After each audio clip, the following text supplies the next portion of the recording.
Brigadier Ramesh ji, Noida से। राधे राधे।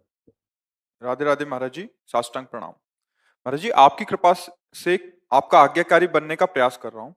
चूक हो जाती है पर प्रयास में कमी नहीं होती। महाराज जी, दो पहलुओं पर अपने निर्णय पर शंका हो जाती है। पहला है महाराज जी, जब भी दान क्रिया होती है, किसी को दान देते हैं तो भाव ये होता है कि भगवान की दी हुई संपत्ति भगवान को अर्पित हो रही है। पर जब ट्रैफिक लाइट पर छोटे बच्चों या बड़ों को कुछ देना होता है तो लोग बोलते हैं कि आप उनकी आदत बिगाड़ रहे हो, आपके द्वारा दी हुई धनराशि का उपयोग वो गलत भी कर सकते हैं। महाराज जी, पर हमारा भाव ये रहता है कि हम तो वो वस्तु अपने भगवत भाव करके आपको लोगों के भाव देखने, अपने भाव देखने, अपने भाव देखने ना। लोग तो कुछ भी किसी को भी कह सकते हैं।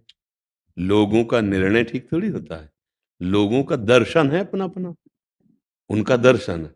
जैसे एक लोग ने कहा कि अगर कोई भूखा तड़प रहा है तो उसका प्रारब्ध है, अगर आप भोजन दोगे तो उसके प्रारब्ध में बाधा पहुंचा रहे हो। कैसा दुष्ट निर्णय है, मतलब कैसा दुष्ट निर्णय है उसका। अब अपने निर्णय में खुशी है। हमको इन बातुल भूत विवश मतवारे, ते नहीं बोले ही बचन विचारे, तिनकर कहा सुनी नहीं काना। बात मानी जाती ब्रह्मज्ञ, जो भगवान के तत्व का ज्ञान रखने वाले उन महात्माओं की बात मान। ऐसे थोड़ी मूढ़ आदमी जो अपनी वासनाओं में घूम रहा है उसकी बातें, उसकी सलाह ये थोड़ी माननी होती। ऐसा नहीं।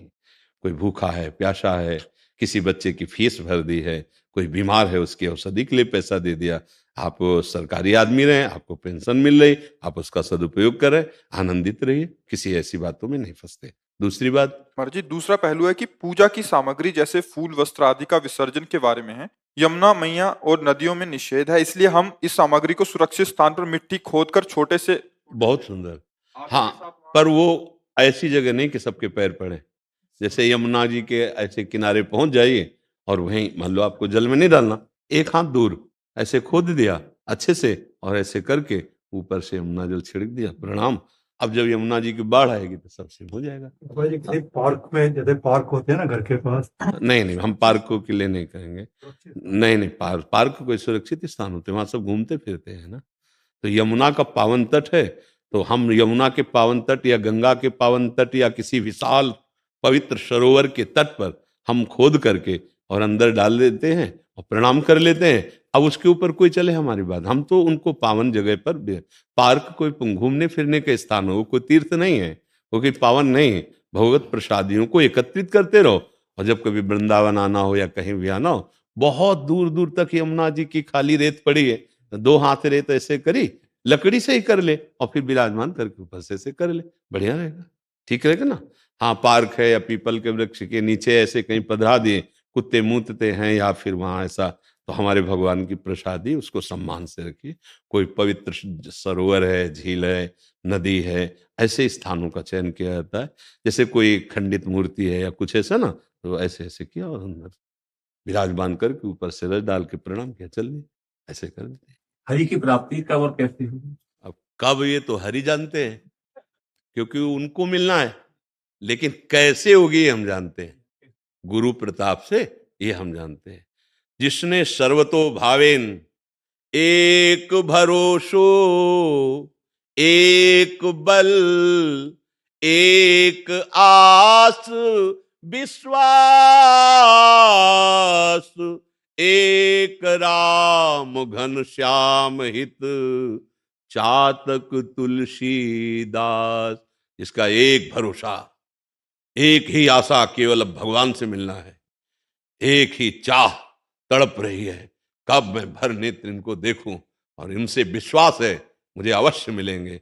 जैसे चातक स्वाति की बूंद का इंतजार करता है, ऐसे हर समय भजन करते हुए जो भगवान का इंतजार करता है उसे निश्चित भगवत प्राप्ति हो जाती है। दरस बिन दूखन लागे नैन, बार बार वो विकल होकर रो रहा है, नाथ मेरे पास कोई साधन नहीं, केवल आप कृपा से मिल जाओ। प्रभु मैं तो पतित हूं, कैसे आपको रिझाऊं। अनन्य चेता सततम, यो माम स्मरति नित्य सहा, तस्याहम सुलभा पार्थ, नित्य युक्त योगिनः। हे अर्जुन, मैं उसके लिए सुलभ हो जाता हूं, सुलभ माने दर्शन दे देता हूं, जो मेरा निरंतर भजन करता है। बारी मथे घृत हो ये बरु, सिकताते बरु तेल, बिनु हरि भजन न भव तरिय, यह सिद्धांत अपेल। भजन भजन, इसमें न पैसा लगता है न किसी के सहयोग की जरूरत है। राधा राधा कृष्ण कृष्ण, भगवान मिल जाएंगे। मिलना कौन चाहता है? अब अंदर से देखो, इतनी चाहते अन्य है कि भगवान से, जिस समय भगवान से मिलने की चाह होगी उस समय कुछ अच्छा नहीं लगता। अब हमारा बस तो है नहीं, हम आकाश को पकड़ना चाहे कैसे पकड़ पाएंगे? तो हम रो सकते हैं। जैसे छोटा बच्चा कुछ चाह करता है तो माँ के आगे रोता ही है ना, तो माँ उसके रोने को मिटाने के लिए फिर माँ प्रयास करती है। ऐसे ही हमारे प्रभु जब हमें देखते हैं, रुदु सुश्रम राजन कृष्ण दर्शन लालसा, ये रो रहा है मेरे मिलने के लिए, फिर वो इतने करुणामय हैं कि वो उसको अनुभव करा देते हैं। वो चाहे तो प्रगट दर्शन दे दें, वो चाहे हृदय में दर्शन दे दें, पर ये चाह तब होती है जब कोई अन्य चाह न रह जाए। अगर अन्य चाहे हैं तो साथ में भगवत मिलन की चाह नहीं होती, पक्की समझ लो। एक ही ऐसी चाह है, इस चाह के आने के बाद फिर कोई चाह नहीं रहती। देखो, हम तो बड़ा सरल भाव से आपको समझा रहे हैं। एक बच्चा बच्ची यदि शरीर आसक्त हो गए, जिसे प्यार कहते हैं, तो दोनों अगर सच्चाई से आसक्त हो गए तो मरना पसंद करेंगे, बिछुड़ना पसंद नहीं करेंगे। अगर उनको लगा कि मैं बिछुड़ जाऊंगा तो दोनों अपने शरीरों का त्याग कर देते हैं। कितने ऐसे उदाहरण हैं। असत शरीर, वो जानते नहीं एक दूसरे के स्वरूप को, असत शरीर से प्यार किया तो प्राण तिनके के समान हल्के हो गए, और हम सच्चिदानंद से प्यार करते हैं। जरा देखो हमारी हालत क्या है। ये सुविधा, वो भोग, ये चाहत, वो चाहत, मतलब कुछ अभी गड़बड़ है। एक संसारिक प्यार करता है, 20 साल से माँ ने पाला, पूरा वैभव संपत्ति सब उसके पास है, तिनके के समान छोड़ देते। माँ, भाई, परिवार, संपत्ति, रिश्ता, नाता, पद, प्रतिष्ठा, कीर्ति, सब का त्याग करके भाग गए। नहीं भाग जाते?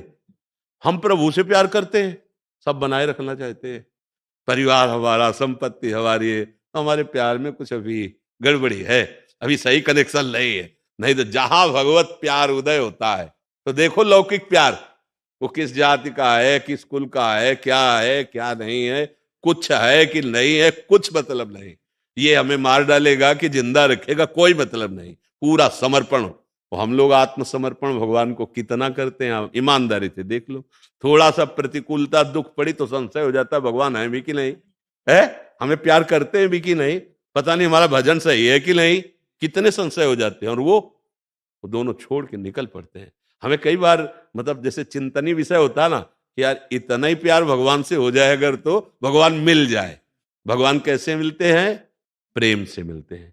प्रेम कैसे प्रकट होता है? भजन से प्रकट होता है। भजन में किसी के सहयोग की जरूरत नहीं, न रुपए की, न व्यक्ति की, न वस्तु की। हाँ, अपने सहयोग की जरूरत है। राधा राधा अपने को बोलना है, राधा राधा कृष्ण कृष्ण राम हरि। जो गुरुदेव ने नाम दिया, खूब नाम जप करो, निश्चित भगवत प्राप्ति हो जाएगी। ठीक है।